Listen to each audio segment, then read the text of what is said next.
बबलू हाथी सुबह सवेरे अकेले वन में टहलने के लिए निकला। वह अपनी ही धुन में चला जा रहा था। लगता था उसके दिमाग में कोई उलझन है जिसे वह सुलझाने की कोशिश कर रहा था। सड़क पर आगे बढ़ते ही उसके सामने चीकू खरगोश भागा। बबलू का पैर उसके ऊपर पड़ने ही वाला था कि चीकू जोर से चिल्लाया। उसकी आवाज सुनकर बबलू ने अपना पैर पीछे खींच लिया। कहाँ खोए हो बबलू भाई? कहीं नहीं, बस कुछ ऐसे ही सोच रहा था। किस बारे में? तुम जानकर क्या करोगे? शायद मैं तुम्हारी कुछ मदद कर सकूं। तुम तो जानते हो आजकल वन में कितनी चोरियां हो रही हैं, पर चोर का कोई अता पता ही नहीं है। इस बात को लेकर वन के सारे प्राणी चिंतित थे। वे वहाँ खुद को सुरक्षित महसूस नहीं कर रहे थे। अरे चीकू भाई, हम मजबूर हैं। हम चोर को पकड़ ही नहीं पा रहे हैं। वह बहुत चालाक है और अपने काम को बड़ी कुशलता से अंजाम दे रहा है। कहीं कोई सबूत ही नहीं छोड़ रहा। हमारे राजा इस बात को लेकर बहुत चिंतित हैं। यही कारण है कि हम सब इस बारे में सोच रहे हैं। अब तुम मेरी इसमें क्या मदद कर सकते हो? मैं कुछ सोचता हूँ, हो सकता है मुझे कोई उपाय सूझ जाए। प्रयास करने में कोई हर्ज तो नहीं है। तुम ठीक कहते हो चीकू, लेकिन वन के गुप्तचर भी अभी तक इसका कोई हल नहीं निकाल सके। इतना कहकर वे चुप हो गए। बबलू की बातों ने चीकू को सोचने के लिए मजबूर कर दिया। चीकू को उदास देखकर बबलू बोला, तुम अपना मन छोटा मत करो। मुझे अच्छा लगा कि तुमने मेरी परेशानी को समझा। कभी मैं भी इस वन के लिए गुप्तचर का काम करता था। एक बार मेरी टांग टूट जाने से मेरे अंदर फुर्ती नहीं रही। तब से मैंने यह काम छोड़ दिया। चीकू, तुम चाहो तो यह काम दोबारा कर सकते हो। वन के प्राणी ज्यादातर दिन में भोजन की तलाश करते हैं, वे रात को आराम करते हैं। तुम दिन रात दोनों में ही भोजन की तलाश में निकल सकते हो।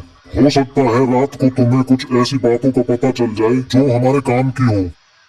हाँ बबलू, तुम ठीक कहते हो। मैं आज रात को वन में घूमकर इस बात का पता करने की कोशिश करता हूँ। थोड़ी देर बातें करके चीकू अपने बिल की ओर बढ़ गया और बबलू अपने रास्ते चला गया। चीकू के दिमाग में अभी तक बबलू की कई बातें घूम रही थी। उसे समझ नहीं आ रहा था वह बबलू की मदद कैसे करे। दिन भर वह उसी उधेड़-बुन में लगा रहा। शाम होते ही चीकू कुछ सोचने लगा और वह चुपचाप बिल से बाहर निकल आया। चीकू की पत्नी ने देखा तो बोली, इस समय कहाँ जा रहे हो? बाहर खतरा है। खतरा तो सुबह भी रहता है, लेकिन खतरों से डर कर हम भूखे तो नहीं मर सकते। मैं बाहर घूम कर आता हूँ। इतना कहकर चीकू रात को बिल से बाहर निकल आया। कुछ दूर जाकर उसकी नजर बंकू उल्लू पर पड़ी, जो कुछ ही दूरी पर था। वह पेड़ की डाल पर बैठा अपनी गर्दन चारों तरफ घुमा रहा था। वह तेजी से पेड़ की एक डाल से दूसरी डाल पर उड़ रहा था। बंकू की नजर उस पर नहीं पड़ी थी। कुछ सोचकर चीकू पेड़ के पीछे से बाहर निकलकर थोड़ी खुली जगह पर आ गया और वहाँ से बंकू उल्लू को देखने लगा। बंकू ने चीकू को अंधेरे में भी देख लिया, पर उसने उसमें कोई उत्सुकता नहीं दिखाई और अपनी गर्दन चारों ओर घुमाता रहा। चीकू बड़ी देर तक बंकू की हरकतों पर नजर रखे रहा। वह थोड़ी देर तक खुले मैदान में खड़ा रहा, पर बंकू ने उसे देखकर भी अनदेखा कर दिया।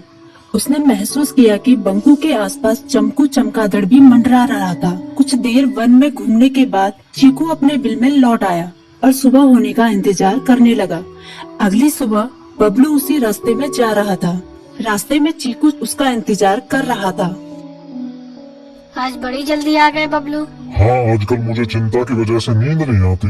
कोई नई खबर है क्या? यकीन से तो मैं नहीं कह सकता, पर मैं तुम्हें ऐसे प्राणी का नाम बता सकता हूँ जो शायद चोरों की मदद कर रहा है। कौन है वो? बंकू उल्लू। इतना कहकर चीकू ने रात की घटना उसे ज्यों की त्यों सुना दी।